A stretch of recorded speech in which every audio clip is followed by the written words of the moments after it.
Avant de commencer, je vous invite à un moment de silence, s'il vous plaît.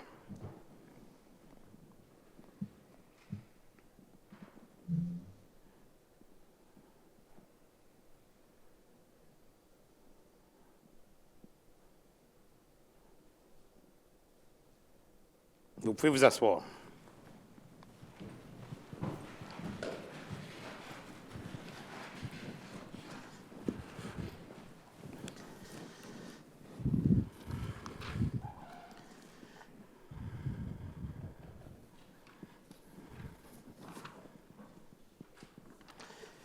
Nous allons passer à la période de questions des gens dans la salle. S'il y a des gens qui ont des questions dans la salle, j'étais convaincu que vous aviez une question.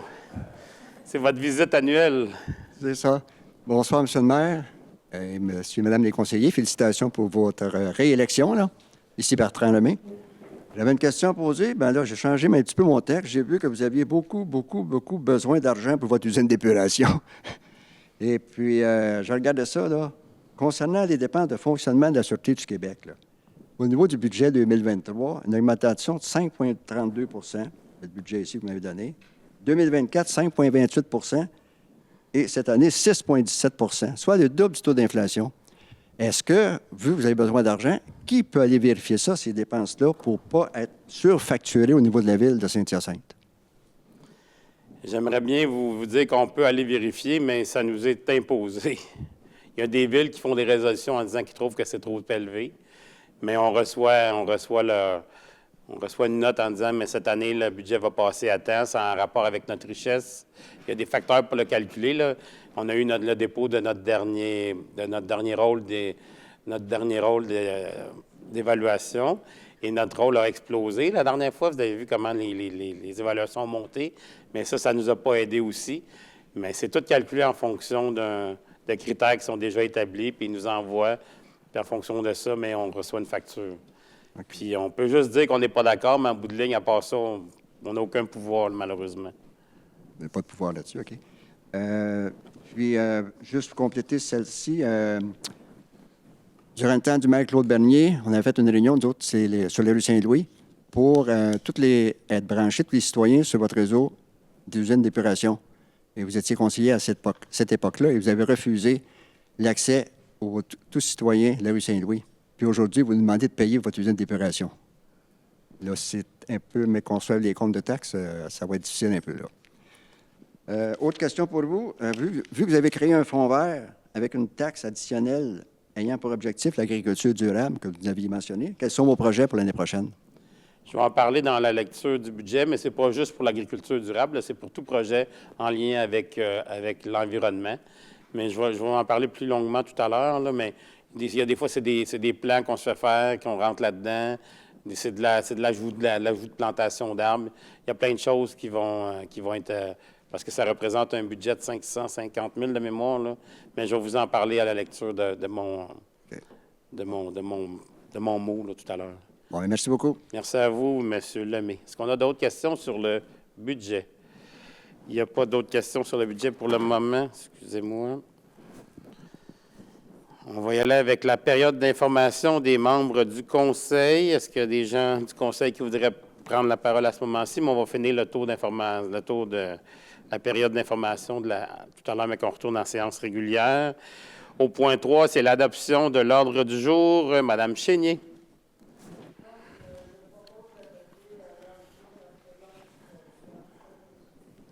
Merci, Mme Chénier. C'est appuyé par M. Charon et c'est adopté à l'unanimité. Le point 4, c'est le budget 2026, présentation par moi-même. On y va. Nous avons récemment analysé le budget pour l'année qui s'en vient. J'aurai le plaisir de vous présenter les faits saillants de ce budget 2026 dans un instant. Commençons maintenant à la présentation des faits saillants du budget 2026 de la Ville de Saint-Hyacinthe.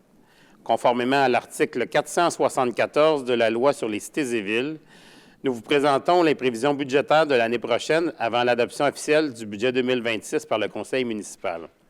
Vous noterez que les chiffres indiqués dans mon texte ont été arrondis pour plus de clarté, mais les données brutes sont à l'écran. Dans un premier temps, voici le contexte budgétaire entourant la préparation des prévisions pour l'exercice financier 2026. Je peux vous confirmer que ce budget a été scrupuleusement analysé. Nous avons tenté d'élaborer des prévisions budgétaires qui permettront à la Ville de Saint-Hyacinthe, de bénéficier des crédits suffisants pour traverser l'exercice financier 2026 sans trop de mauvaises surprises, tout en permettant de réaliser les mandats et les objectifs fixés par le Conseil.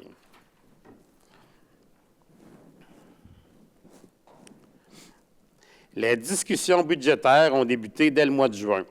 Préparer un budget municipal, c'est naviguer entre les exigences administratives, les orientations politiques, les nouvelles idées de l'ensemble de l'équipe municipale et les impératifs de gestion responsable. Encore cette année, boucler le budget n'a rien eu de simple. L'inflation, même au ralentissement, demeure bien présente. Les taux d'intérêt pèsent encore lourdement sur les finances publiques. Comme pour les ménages, nos dépenses augmentent et nous devons en tenir compte tout en gardant en tête la capacité de payer des Mascoutaines et des Mascoutains. En 2026, nous sommes dans la deuxième année du rôle foncier, ce qui permet des comparaisons plus cohérentes au niveau des taux de taxation et de la tarification. L'évaluation de la propriété moyenne se situe désormais à 443 981 $ comparativement à 442 737 l'an dernier, ce qui représente une légère progression de 0,28 %. Dans cette optique, l'administration poursuit et intensifie les efforts d'optimisation budgétaire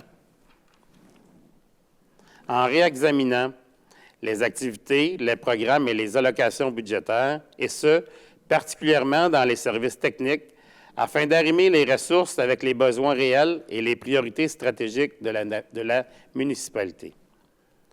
Nous devions également trouver l'équilibre dans le déséquilibre. La population mascoutaine continue d'affronter des pressions importantes. Une économie encore marquée par l'inflation, une crise du logement persistante, une hausse préoccupante de l'itinérance et des demandes d'aide alimentaire. Et que dire des nombreux défis qu'engendre l'adaptation au changement climatique.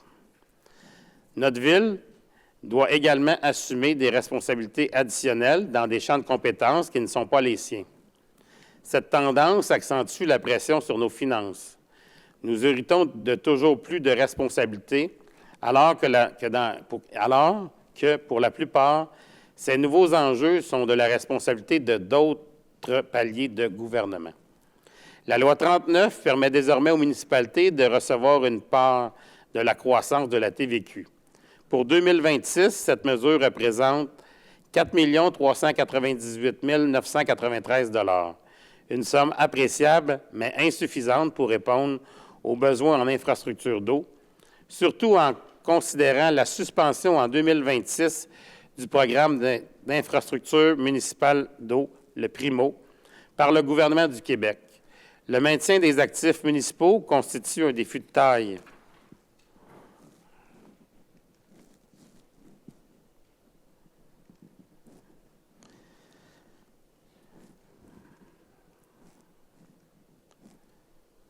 Excusez-moi, je cherche ma bonne diapositive pour que vous puissiez me suivre.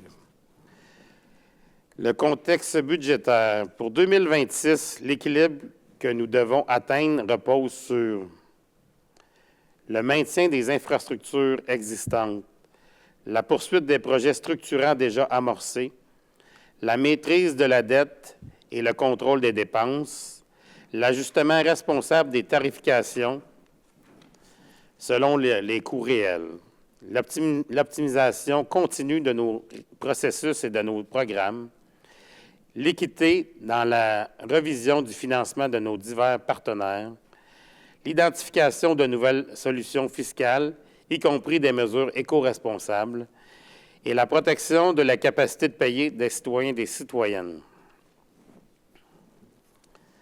Voici des paramètres qui ont guidé la préparation budgétaire.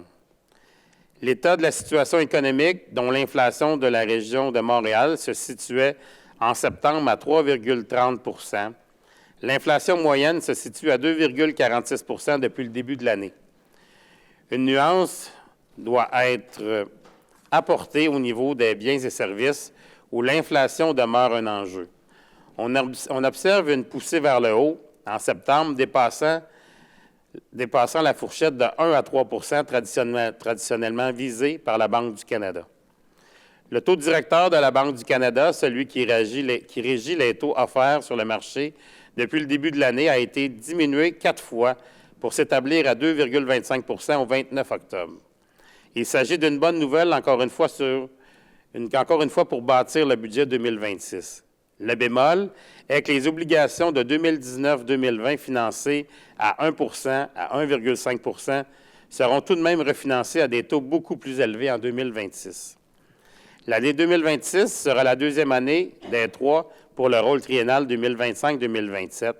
Et malgré l'augmentation des valeurs imposables, le taux de taxation est ajusté afin de limiter l'impact financier sur les contribuables.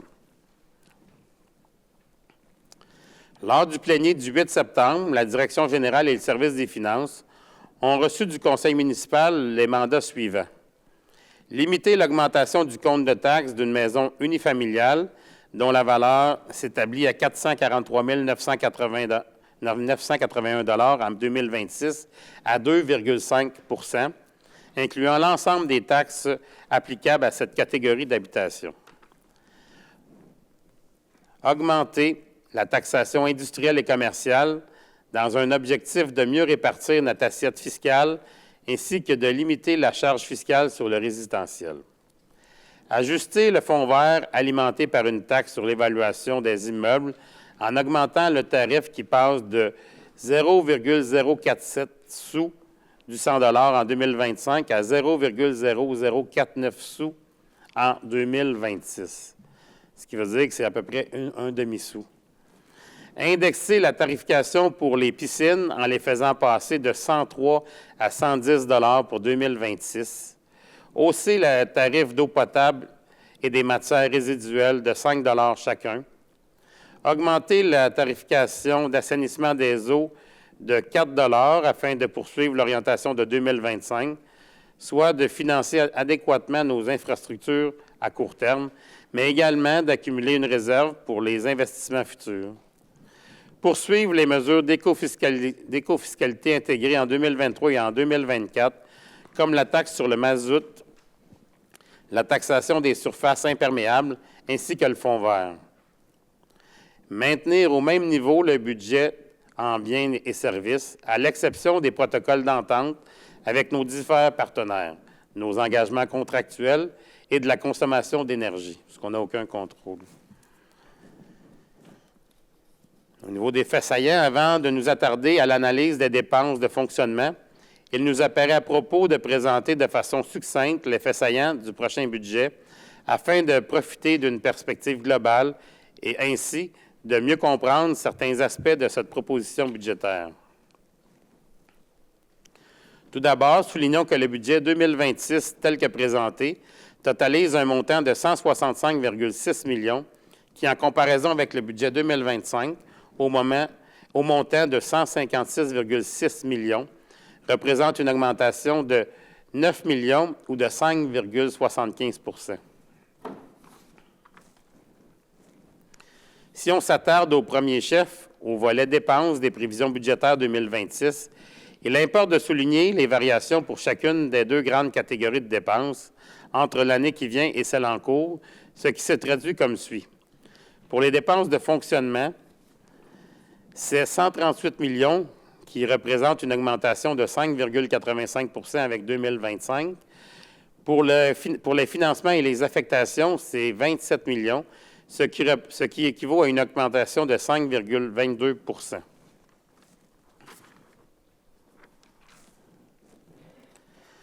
Au niveau des dépenses, voici le détail des dépenses et des affectations conformément aux normes établies par le manuel de la présentation financière municipale tel que rédigé par le ministère des Affaires municipales. C'est une nouvelle façon de vous présenter le budget, mais c'est précisément ce type de sommaire des prévisions budgétaires par fonction qui sera adopté ce soir.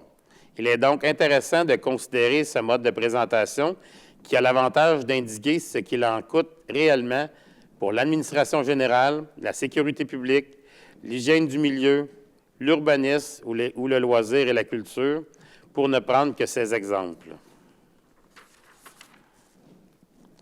Au niveau des affectations, et voici les détails des affectations selon les placements, les remboursements de la dette à long terme et les réserves financières et fonds réservés, entre autres.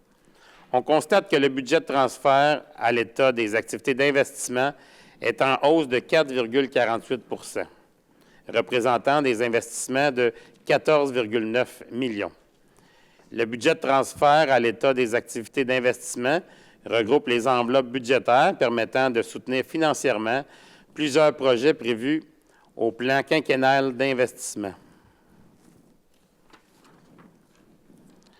Au niveau du portrait des dépenses par grande catégorie. Cela dit, il est toujours intéressant de rappeler qu'à l'instar des budgets précédents, celui de 2026 peut se résumer en 10 grandes catégories de dépenses que nous avons choisi d'illustrer ici. À l'examen du graphique qui apparaît à l'écran, on voit, par exemple, que la masse salariale représente 21,38 % du budget, le service de la dette, 11,33 %, les dépenses en immobilisation, 9,1 %, les frais de la Sûreté du Québec, 8,47 %, le soutien financier aux organismes, 5,96 %, les bénéfices marginaux, 5,3 %, la gestion des matières résiduelles, 3,84 %, les dépenses énergétiques liées à l'électricité et au gaz naturel, 2,64 % le transport en commun, 3,13 %. Comme on peut le constater à nouveau cette année, il ressort de cela que 71,6 % de l'ensemble des dépenses de la municipalité se retrouvent dans à peine 9 catégories. La 10e, intitulée « Autres dépenses », regroupe l'ensemble des autres dépenses de la municipalité qui n'ont pas été identifiées à travers les 9 catégories spécifiques. C'est donc dire combien la marge de manœuvre est relativement mince pour de nouvelles initiatives ou de nouvelles obligations à respecter. Bien que la répartition en pourcentage ressemble à 2025, il est intéressant de noter que le service de la dette s'établit à 11,33 % en 2026 à 11,33 en 2026, s'établissait à 14,57 en 2022.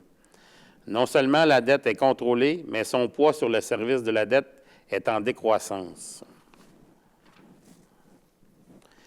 Au niveau des principales variations des dépenses, dans le but d'examiner le budget 2026 sous un aspect différent, nous avons dressé les faits saillants en grands énoncés qui permettent de mettre en relief les variations les plus importantes concernant les revenus et les dépenses. Les montants suivants représentent les écarts défavorables expliqués par une augmentation des dépenses ou par une diminution des revenus.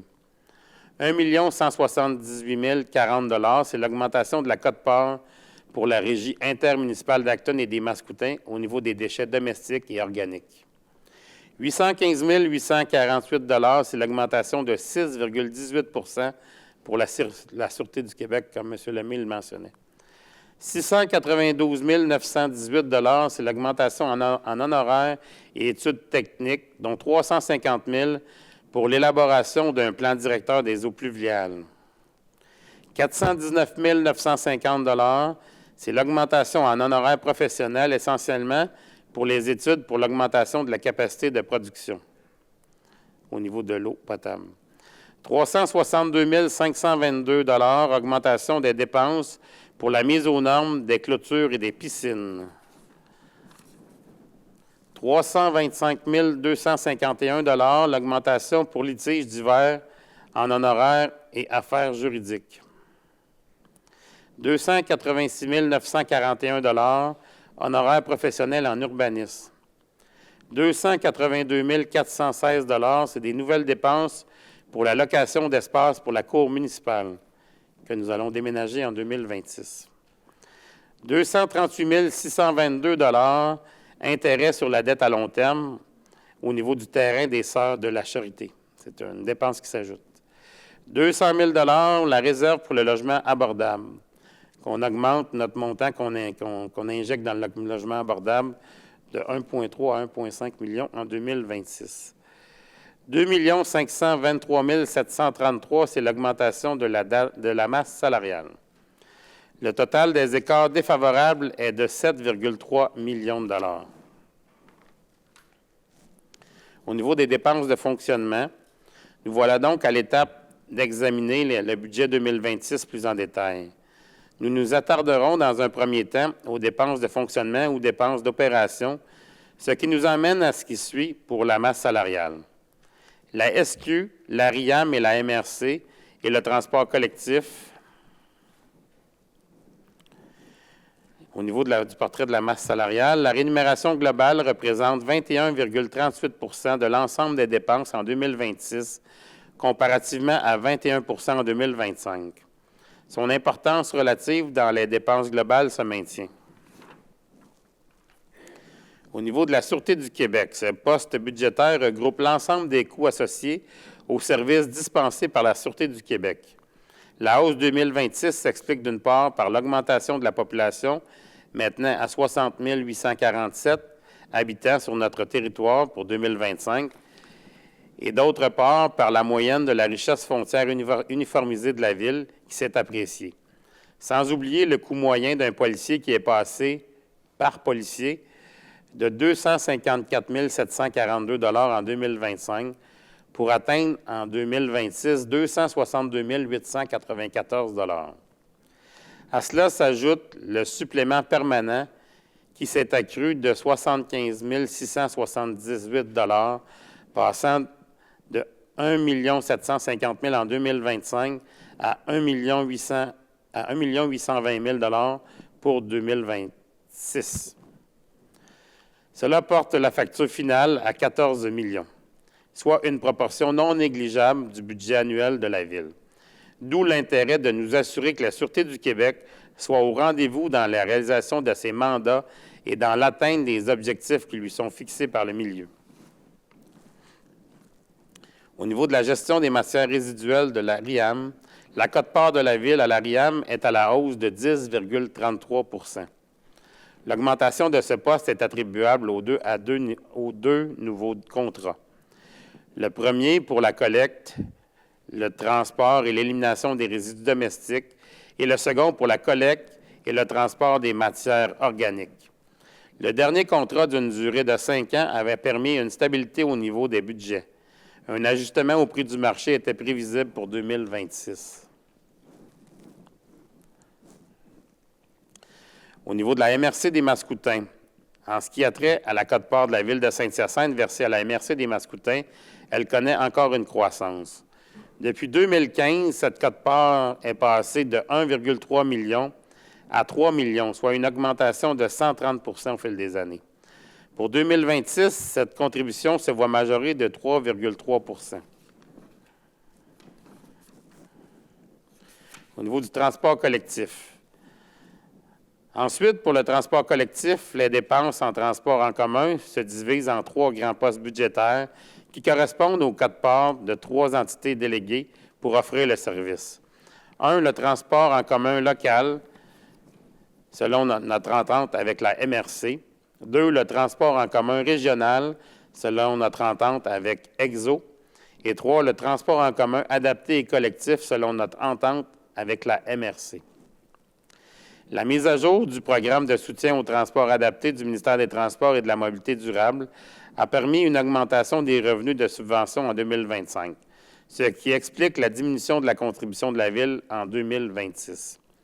Dans ce contexte, en considérant l'augmentation de l'achalandage du transport collectif, un gel des tarifs est prévu pour 2026.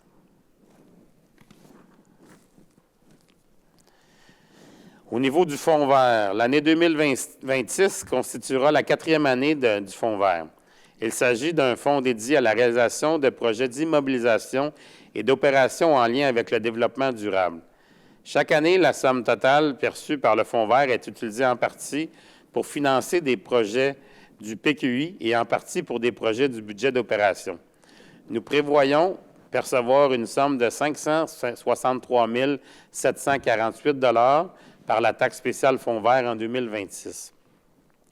Rappelons que dans le cadre du PQI pour l'année 2026, une somme de 386 000 a été prévue pour l'aménagement du parc nature de la Métairie, le système d'antigivrage écologique pour les chaussées et l'installation d'une passe migratoire pour anguilles, une exigence du ministère de l'Environnement. Une somme de 177 748 demeure donc disponible pour le budget d'opération 2026. Cette somme sera utilisée pour financer la plantation additionnelle de 200 arbres de bon calibre qui s'ajouteront aux 200 arbres initialement prévus au budget d'arborisation 2026, et ce, afin d'accroître plus rapidement la canopée sur le territoire. Au niveau du service de la dette, il apparaît maintenant intéressant d'apporter un regard sur le service de la dette qui comprend le remboursement en capital, les intérêts et les frais de financement de la dette à long terme et les intérêts sur les emprunts temporaires. Cette section comprend également l'état du fonds de roulement, un outil indispensable au développement de la ville. État de la dette à l'ensemble des contribuables. Le service de la dette de la ville de Saint-Hyacinthe est sous contrôle avec une dette à l'ensemble des contribuables de 68,6 millions au 31 décembre 2024.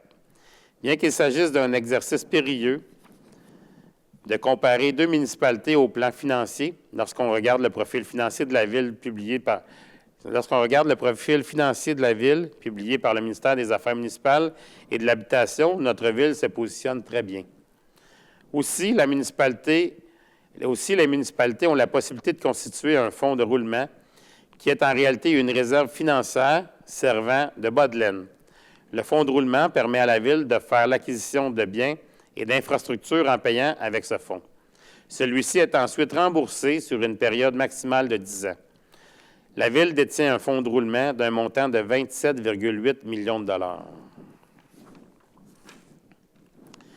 Au niveau des projets à financer, certains projets du PQI 2026 et des projets antérieurs restent à financer ou à payer comptant.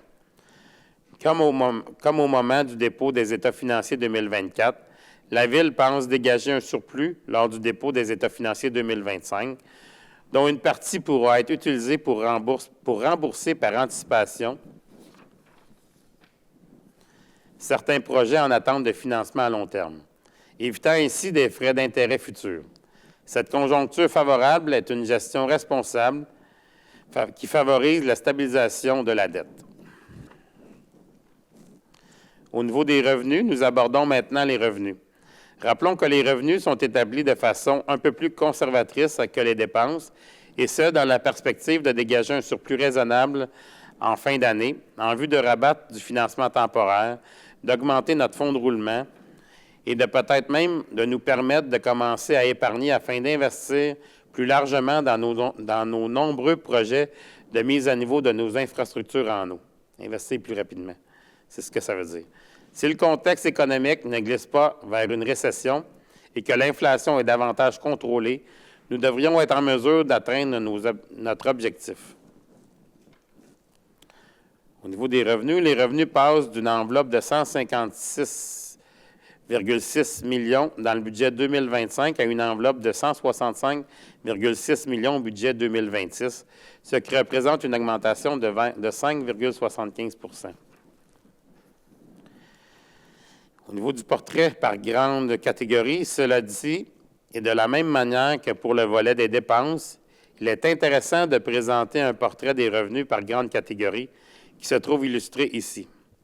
On constate que les revenus de taxation représentent toujours la principale source de revenus de la municipalité, avec une proportion de 72,8 %, soit une situation stable par rapport à 2025, où ce pourcentage était de 72,43 % Concernant le 27,2 % lié aux autres revenus, ils sont répartis comme suit. 9,92 % pour des services rendus à des tiers, 6,7 % pour les paiements tenant lieu de taxes, 4,05 pour des revenus de transfert, 4,24 pour des impositions de droit, 1,27 pour des amendes et pénalités, 1,19 pour les intérêts, 0,23 pour les affectations et 0,23 pour d'autres revenus. Au niveau des principales variations de revenus, voici maintenant les faits saillants en grands énoncés qui permettent de mettre en relief les variations les plus importantes concernant les revenus. Ce sont les changements favorables liés aux revenus pour le budget de la Ville. 4 983 708 $, une augmentation de 6,10 provenant de la taxe foncière et de l'ajout de valeur au rôle provenant de nouvelles habitations et d'habitations rénovées. 1 million, l'ajustement à la hausse du budget concernant les revenus provenant des droits sur les mutations immobilières pour établir selon la réalité de l'année en cours, la fameuse taxe de bienvenue qu'on appelle. 896 789 $ correspond aux revenus supplémentaires dégagés par l'augmentation de la taxe d'assainissement des eaux, incluant la TAREP, nécessaire pour couvrir les dépenses additionnelles, notamment celles concernant le remboursement d'emprunts pour des projets liés aux infrastructures d'égouts à l'usine d'épuration. 802 007 $ pour l'augmentation des revenus issus de l'indexation du tarif au mètre cube d'eau pour les industries et les commerces équipés de compteurs d'eau, ainsi que le taux fixé pour le résidentiel et les piscines. Cette indexation s'explique par l'augmentation des coûts en lien avec le traitement de l'eau potable. 119 696 $ ajout d'un nouveau revenu de location pour le centre de congrès à la suite de l'entente avec le nouveau locataire. Le total des écarts favorables est de 7,8 millions de $. Au niveau des sources de revenus de taxation, nous avons également ventilé les sources de revenus de taxation de la façon suivante. La section taxes résidentielles regroupant les revenus de taxation provenant des immeubles résidentiels et de la catégorie des 6 logements et plus. La section taxes industrielles et commerciales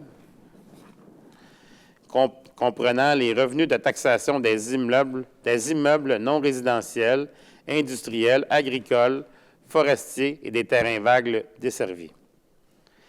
La section taxes spéciales fonds verts comprenant les revenus issus de la taxation à taux unique applicable à l'ensemble des immeubles sur le territoire et servant à pourvoir le fonds vert et les revenus issus de la tarification.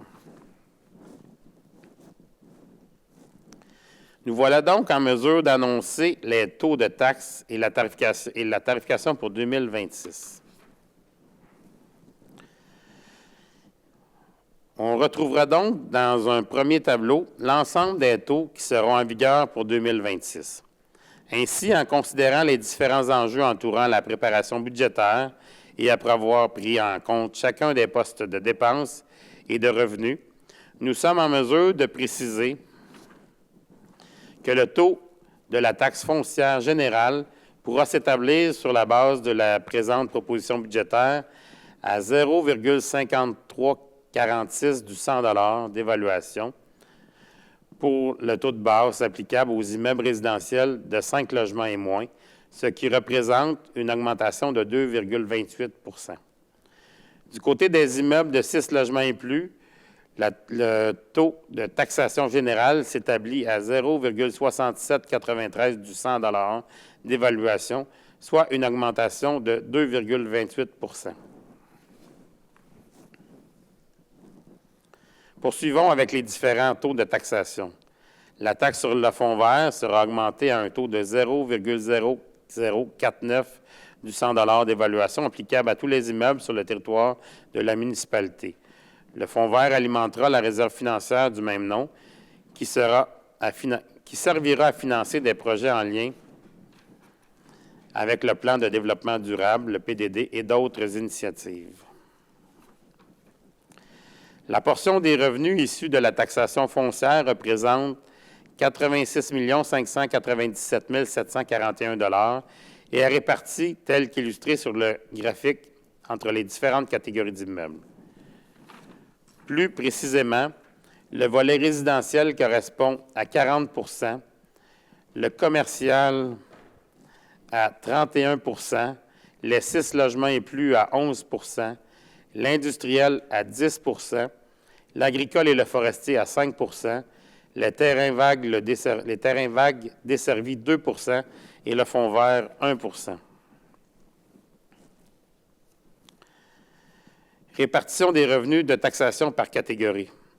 La portion issue des revenus de tarification représente de son côté 33,9 millions et se répartit comme présenté à l'écran.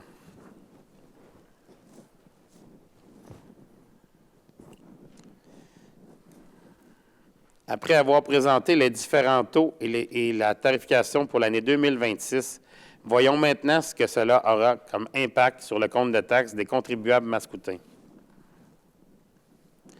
Voici l'exemple de variation d'un compte de taxes de la maison moyenne avec et sans tarification relative à une piscine. Si on prend en compte la valeur de la maison moyenne et que l'on considère l'ensemble de la tarification, on constate que le compte de taxes de cette maison moyenne connaîtra une hausse de 2,5 % si elle n'est pas munie d'une piscine et la hausse sera de 2,65 % pour les propriétés qui possèdent une piscine. Cela représente une variation respective du compte de taxes de 74 $ sans piscine et de 81 $ pour une maison avec piscine. Voici donc la grande conclusion de l'exercice budgétaire 2026. Préparer un budget municipal est un exercice qui prend plusieurs mois. C'est le résultat d'échanges, de réflexions et d'arbitrage entre de nombreuses exigences et priorités administratives et politiques, tout en faisant place à de nouvelles idées et initiatives provenant de l'ensemble de l'équipe municipale. Si nous sommes en mesure de vous présenter ce budget dont nous sommes fiers, c'est parce qu'à Saint-Hyacinthe, nous pouvons compter sur le travail exceptionnel des équipes municipales. Leur expertise, leur rigueur et leur engagement constant rendent possible la réalisation d'un budget aussi complexe que celui-ci. Puis juste pour vous montrer, là, la prévision budgétaire, c'est ce document-là. C'est un document de 242 pages. Que c'est un budget qui est très bien fait, qui est facile à comprendre pour les élus. Et on a pu poser toutes les questions qu'on voulait au moment de la présentation. Avec un budget de 165,6 millions et un programme quinquennal d'immobilisation PQ 2026-2030 qui compte 80 projets totalisant 44,7 millions en 2026, nous avons la conviction d'avoir posé des choix responsables, lucides et ancrés dans la réalité mascoutaine. L'équilibre auquel nous parvenons n'est pas le résultat du hasard. Il découle d'un travail rigoureux, d'un suivi constant de nos engagements financiers et d'une volonté claire de maîtriser la dette. Les variations importantes de certains postes budgétaires, notamment en matière de gestion des matières résiduelles, de sécurité publique, d'infrastructures d'eau ou d'autres techniques indispensables, témoignent des pressions auxquelles les municipalités sont confrontées partout au Québec. Pourtant, malgré ces contraintes, nous avons tenu à limiter l'impact sur le compte de taxes, tout en préparant de façon responsable les investissements majeurs qui s'en viennent, particulièrement la mise à niveau de l'usine d'épuration. Le portrait financier de 2024 du MAMACH confirme d'ailleurs que notre situation demeure enviable. Le service de la dette est sous contrôle et nettement inférieur à celui de municipalités comparables. Le remboursement complet des emprunts à court terme au cours de la dernière année renforce encore davantage notre position. Ce sont là des indicateurs concrets que les efforts disciplinés du Conseil portent leurs fruits. Nous pouvons donc affirmer sans hésitation que la Ville de Saint-Hyacinthe est en excellente posture pour affronter les défis des prochaines années. Les décisions prises aujourd'hui, qu'il s'agisse d'ajuster les tarifications de manière responsable, d'intensifier les démarches pour obtenir un financement adéquat du gouvernement du Québec ou de poursuivre l'optimisation de nos processus témoigne d'une vision claire, développer notre ville sans compromettre sa solidité financière. J'invite maintenant les membres du conseil municipal à procéder à l'adoption des prévisions budgétaires 2026, à moins que vous ayez des commentaires à formuler. Juste avant de passer la parole à M. Barré pour la présentation, je voudrais remercier notre direction générale, Mme Chantal Frigon, notre directrice générale, et tous les directeurs de services et tous les employés qui ont travaillé sur la préparation de ce budget-là. Parce qu'encore une fois, je pense que c'est un budget qui est très réaliste, qui affronte qui amène des solutions pour le futur et qu'on n'a pas haussé le budget, haussé les taxes de façon exagérée. 2,5 %, ça représente l'indexation de la région et je pense que c'est une bonne chose. Je vais passer la parole maintenant au point 5 de notre ordre du jour, budget 2026, adoption, à M. Barré. Oui, Monsieur le maire, on est tellement chanceux comme conseiller, maire, d'avoir des gens aussi compétents que Mme Frigon, son équipe qui est ici et les directeurs de service.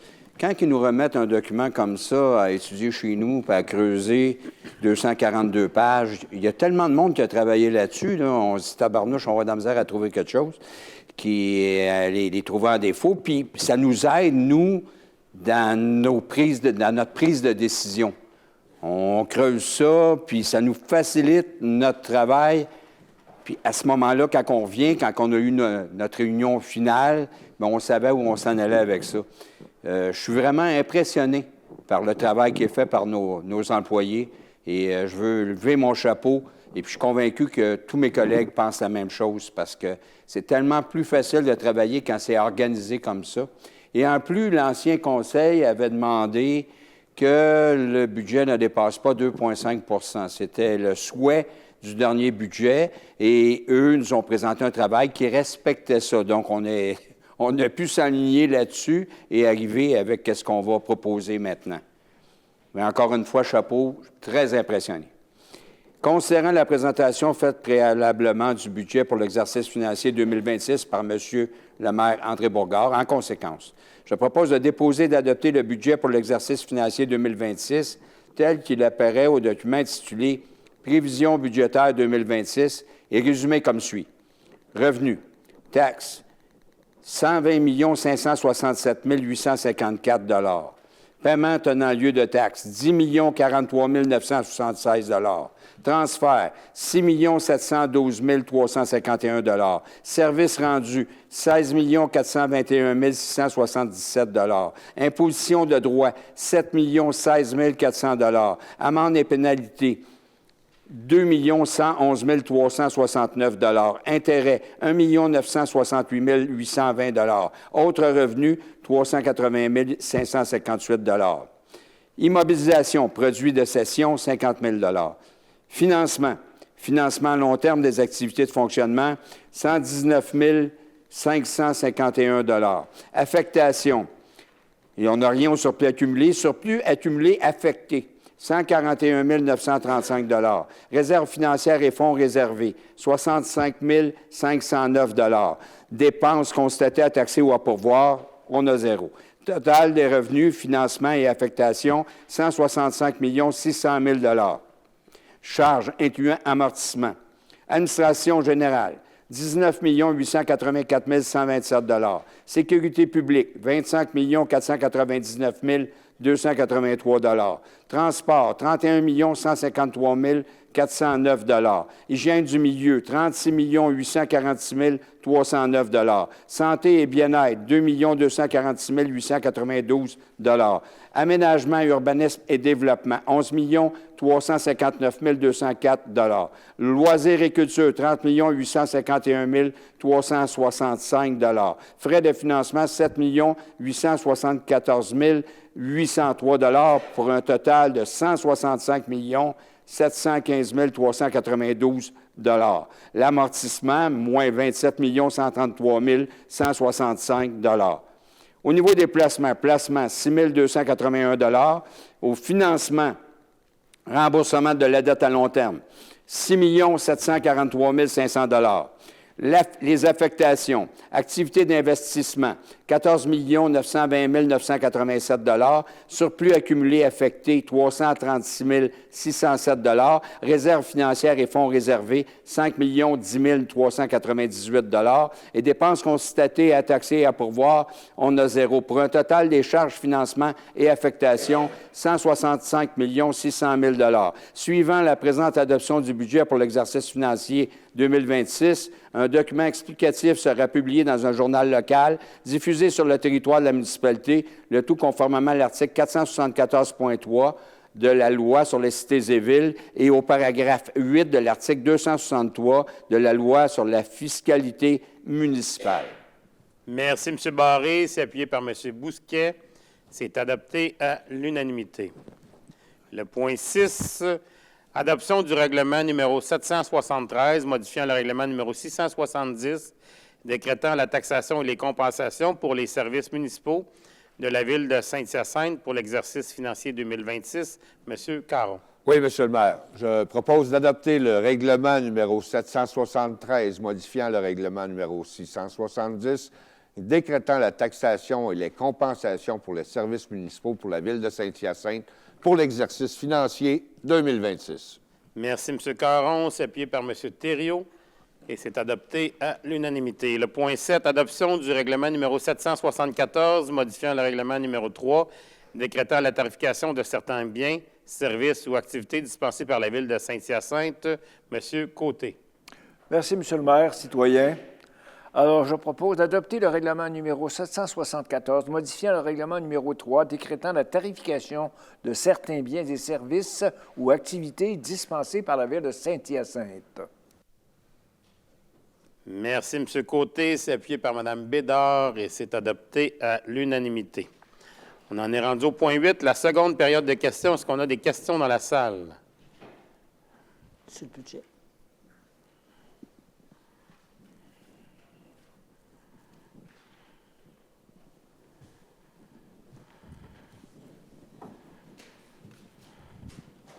Est-ce qu'il serait de Pierrot Harpin? Est-ce qu'il serait de bon usage dans le futur, lorsque vous avez une dépense d'immobilisation importante, telle qu'un terrain de balle, un parc ou différentes choses, qu'il y ait une consultation publique vraiment sérieuse et non pas un sondage fait par le journal, savoir si les citoyens sont intéressés ou pas par ce genre d'activité-là, considérant leur capacité de payer et qu'on n'a plus d'argent. Donc, d'une saine gestion comparable à ce qu'on peut payer et non pas comparé à d'autres villes. Oui, ça pourrait se faire. Dans ce cas-ci, ça n'a pas été fait, mais ça pourrait se faire éventuellement. Et pourquoi on ne dit pas « ça se fera » Bien, je pourrais dire ça se fera, mais en bout de ligne, c'est le conseil de ville qui décide si on le fait ou pas, là. Donc, l'opinion du citoyen n'est pas nécessairement intéressante pour vous. Oui, l'opinion du citoyen est intéressante.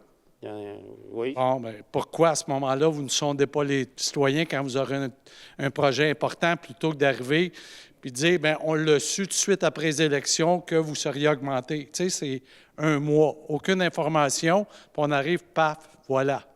On Quand pourrait avoir une philosophie dans le futur. Là, vous parlez de l'usine d'épuration? N'importe quel projet. OK.